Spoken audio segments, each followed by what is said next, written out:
নমস্কার, আজকের সংবাদ দেখছেন খবর বাংলা দর্শনের পক্ষ থেকে খণ্ডকালীন উপস্থাপনা। পহেলগাঁওয়ে ২৬ জন হত্যাকাণ্ডের পর এখন প্রত্যাঘাত করছে ভারত। অপারেশন সিঁদুর এর প্রায় ৩০ ঘন্টা পর প্রকাশ্যে এলো পাকিস্তানের ধ্বংসের আরও অনেক ছবি।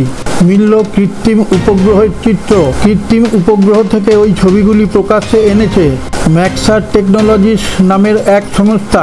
সেই ছবিতেই ধরা পড়েছে পাকিস্তানের বহরমপুর এবং মুরিদকেতে হামলার পরবর্তী চিত্র। বহরমপুর উপকণ্ঠের জাতীয় সড়কের ধারে প্রায় ১৫ একর জমি জুড়ে রয়েছে জৈশ-ই মোহাম্মদের প্রশিক্ষণ কেন্দ্র। সেখানেই ছিল মার্কাজ সুবহান আল্লাহর কমপ্লেক্স, ছিল সুবহান আল্লাহর মসজিদও।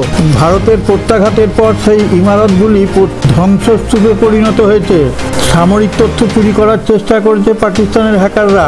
পাকিস্তান সাইবার ফোর্স নামে একটি সমাজ মাধ্যম, তাদের এক্স হ্যান্ডেল থেকে দাবি করা হয়েছে তারা ভারতের দুটি সামরিক প্রতিষ্ঠানের সংবেদনশীল তথ্য পেয়ে গেছে। সংস্থাটির দাবি, ভারতের মিলিটারি ইঞ্জিনিয়ারিং সার্ভিস ও Manohar Parrikar institute for defence studies and analysis থেকে বেশ কিছু সংবেদনশীল তথ্য পেয়ে গেছে। ওই দাবির ভিত্তিতে সংবাদ সংস্থা ANI-কে বিভিন্ন সূত্র জানিয়েছে ভারতের প্রতিরক্ষা মন্ত্রকের অধীনস্থ সরকারি মালিকানাধীন সংস্থা আর্মড ভেহিকেল নিগম লিমিটেড এরও ওয়েবসাইটটি হ্যাক করার চেষ্টা হয়েছে। ANI সূত্রের খবর, ওই ঘটনার পর সাবধানতামূলক পদক্ষেপ হিসেবে আর্মড ভেহিকেল নিগম লিমিটেডের পক্ষ থেকে সরকারি ওয়েবসাইটটি আপাতত ওয়েবসাইটটির কোনো ক্ষতি হয়েছে কি না তাই দেখার জন্যই আপাতত বন্ধ রাখা হয়েছে, অফলাইন করে দেওয়া হয়েছে। ভারত এবং পাকিস্তানের যুদ্ধ ক্রমশই দানা বাঁধছে। ভারতের অ্যাটাক ক্রমশই বৃদ্ধি পাচ্ছে। তবে ভারত বেছে বেছে উগ্রপন্থীদের আস্তানাগুলোকে ধ্বংস করছে, কিন্তু পাকিস্তান নির্লজ্জ বেহায়া বেছে বেছে জনবসতি এলাকায় মিসাইল এবং ড্রোন ছুটছে।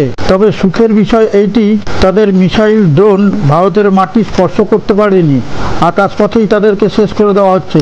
এদিকে ভারত পাকিস্তানের ডিফেন্সিভ র্যাডারগুলোকে ধ্বংস করে দিয়েছে। আবার আমাদের ড্রোন বা মিসাইলকে আটকাবার মতন ক্ষমতা আর পাকিস্তানের নেই। ভারত এবার পাকিস্তানে নির্বিঘ্নে অ্যাটাক করা শুরু করেছে। রাওয়ালপিন্ডি, ইসলামাবাদ কিংবা লাহোর সমস্ত জায়গাতেই আমাদের ড্রোন মিসাইল আছড়ে পড়ছে। পাকিস্তানের শহরগুলিতে এখন শুধু ধোঁয়া ধোঁয়া আর ধোঁয়া। পাকিস্তানের জনগণের এখন ভয়ে হাঁটু কাঁপা শুরু হয়ে গেছে। আর পাকিস্তানের প্রধানমন্ত্রী আমেরিকা, ইউরোপ কান্ট্রিগুলোকে পায়ে ধরে বলছে যে ভারতকে যুদ্ধ থেকে বিরত থাকার সাহায্য করুন, তা না হলে পাকিস্তানকে ধ্বংস করে দেবে।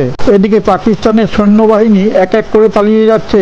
ভারতের ড্রোন কিংবা মিসাইল যেভাবে পাকিস্তানের দিকে আছড়ে পড়ছে, তাতে পাকিস্তানের সেলিব্রিটি কিংবা বড় ব্যবসায়ী তারা পাকিস্তান ছেড়ে পালিয়ে যাচ্ছে।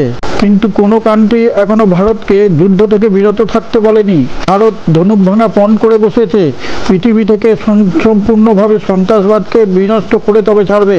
পাকিস্তানের ড্রোন এবং মিসাইল রাস্তাঘাটে ছড়িয়ে পড়ে রয়েছে।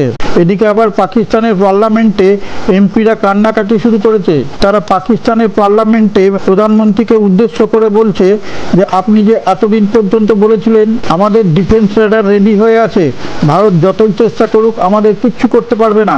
কিন্তু ভারত তো যেভাবে খুশি সেভাবে মিসাইল ড্রোন ছুঁড়ে একের পর এক শহর ধ্বংস করে দিচ্ছে। আমাদের তো পাকিস্তানে থাকাই এখন আত্মহত্যার সামিল বলে মনে হচ্ছে। হয় ভারতকে যুদ্ধ থেকে বিরত থাকার ব্যবস্থা করুন, তা নাহলে আমরা দেশ ছেড়ে পালিয়ে যাব। আজকের মুখ্য সংবাদে যাওয়ার আগে আপনার কাছে একটি বিশেষ অনুরোধ, আপনি যদি আমাদের এই চ্যানেলটিকে সাবস্ক্রাইব না করে থাকেন তাহলে সাবস্ক্রাইব করে পাশে থাকা নোটিফিকেশন বেলটি ছুঁয়ে একটা লাইক দিয়ে শেয়ার করে দিন। তাহলে আমরা বিশ্বের নানা প্রান্ত থেকে খবর সংগ্রহ করে আপনাদের সামনে তুলে ধরার অনুপ্রেরণা পাব। সামরিক অভিযান অপারেশন সিঁদুর নিয়ে সর্বদল বৈঠক শুরু হয়েছে নয়াদিল্লিতে। বৈঠকে যোগ দিয়েছেন দেশের বিভিন্ন রাজনৈতিক দলের প্রতিনিধিরা। বেলা 11টায় এই বৈঠক শুরু হওয়ার আগে সকালে প্রধানমন্ত্রী নরেন্দ্র মোদীর বাসভবন ৭ লোককল্যাণ মার্গে যান ভারতের জাতীয় নিরাপত্তা উপদেষ্টা অজিত ডোভাল। সরকারের একটি সূত্র মারফত জানা গিয়েছে ভারত পাক সীমান্তে কি পরিস্থিতি রয়েছে তা প্রধানমন্ত্রীর কাছে ব্যাখ্যা করেন অজিত ডোভাল।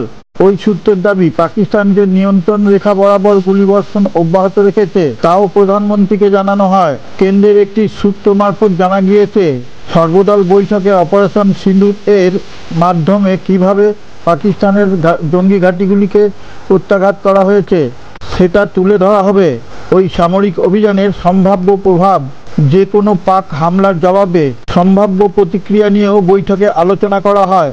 অন্যদিকে পাকিস্তানের সীমান্তবর্তী দুই রাজ্য পাঞ্জাব এবং রাজস্থান, দুই রাজ্যকে হাই অ্যালার্ট জারি করা হয়েছে। দুই রাজ্যেরই সমস্ত পুলিশ কর্মীদের ছুটি বাতিল করা হয়েছে। দুই রাজ্যের সাথে পাকিস্তানের যে আন্তর্জাতিক সীমান্ত রয়েছে তা বন্ধ করে দেওয়া হয়েছে। যে কোনো পরিস্থিতির মোকাবেলায় সতর্ক থাকতে বলা হয়েছে বায়ুসেনাকে। এর পাশাপাশি সীমান্তে কোনো সন্দেহজনক কিছু দেখলেই গুলি মারার আদেশ দিয়েছে। নরেন্দ্র মোদী জনগণের উদ্দেশ্যে বলেন, যে কোনো পরিস্থিতির মোকাবিলার জন্য প্রস্তুত থাকতে। পাকিস্তানের জঙ্গিরা চেষ্টা করছে যে কোনো উপায়ে ভারতবর্ষের মধ্যে ঢুকে আসতে। জনগণের উদ্দেশ্যে বলেন, আশেপাশে কোনো জঙ্গি বাহিনী কাউকে সন্দেহ হলেই আপনারা থানায় খবর দিন। যুদ্ধের নিয়মই আছে, কোনো সিভিলিয়ান জায়গাতে কোনো রকম বম্বিং করা যাবে না, কিন্তু পাকিস্তান সেই সব জায়গাগুলোতেই অ্যাটাক করছে। কিন্তু ভারত পাকিস্তানের কোনো সিভিলিয়ান জায়গায় অ্যাটাক করেনি। বসতিপূর্ণ এলাকাতে দেখুন কিভাবে মিসাইলের সেলগুলো পড়ে আছে। পাকিস্তান যতই চেষ্টা করুক, ভারতের কাছ থেকে তার আর নিস্তার নেই। পাকিস্তানের নামটা যেন পৃথিবীর ম্যাপ থেকে উড়ে চলে যায়। সেটা যতক্ষণ পর্যন্ত না হচ্ছে, এই যুদ্ধক্ষেত্র থেকে ভারত সরবে না। পাকিস্তান যুদ্ধ লড়বে কি? তাদের তো রসদ সব ফুরিয়ে এসছে। পাকিস্তানের প্রধানমন্ত্রী এখন দেশে দেশে বাতি নিয়ে ঘুরে বেড়াচ্ছে যাতে তাদের আর্থিক সাহায্য করা হয়।